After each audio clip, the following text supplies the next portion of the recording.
দিনাজপুরে প্রধানমন্ত্রী তারেক রহমানের সফরের বিষয়ে আরও জানাতে সৈয়দপুর বিমানবন্দর থেকে যুক্ত হচ্ছেন সহকর্মী আরফিনুল ইসলাম। আরফিনুল, ৯টার দিকে তো সৈয়দপুর বিমানবন্দরে প্রধানমন্ত্রী পৌঁছানোর কথা, তিনি কি এখন পর্যন্ত পৌঁছেছেন কিনা সেখানকার সার্বিক পরিস্থিতি জানাবেন?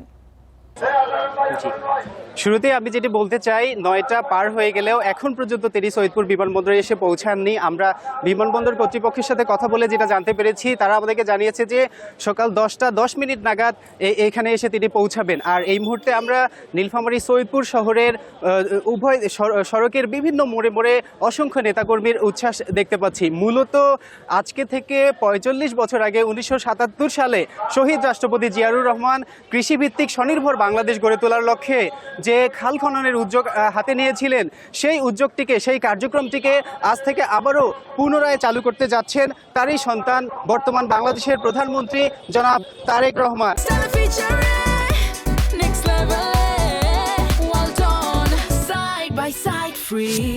আজ তিনি সকাল 10টা 10 মিনিটে সৈয়দপুর বিমানবন্দরে অবতরণ করবেন এবং সেখান থেকে সড়ক পথে দিনাজপুরের কাহারোল উপজেলাতে গিয়ে খাল খনন কর্মসূচি দীর্ঘ ৪৫ বছর পর পুনরায় আজকে আবারও চালু করবেন। আর এই কারণে দিনাজপুর এবং নীলফামারীর সৈয়দপুর শহরের নেতাকর্মীদের মধ্যে এক ধরনের উচ্ছ্বাস আমরা লক্ষ্য করছি।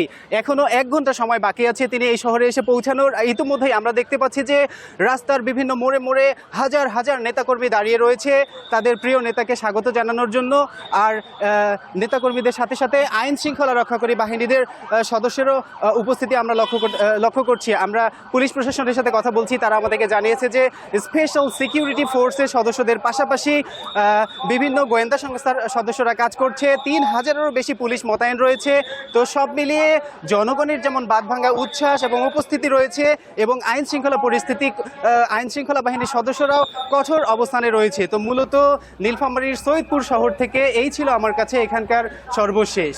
নীলফামারী থেকে জানাচ্ছিলেন সহকর্মী আরফিনুল ইসলাম।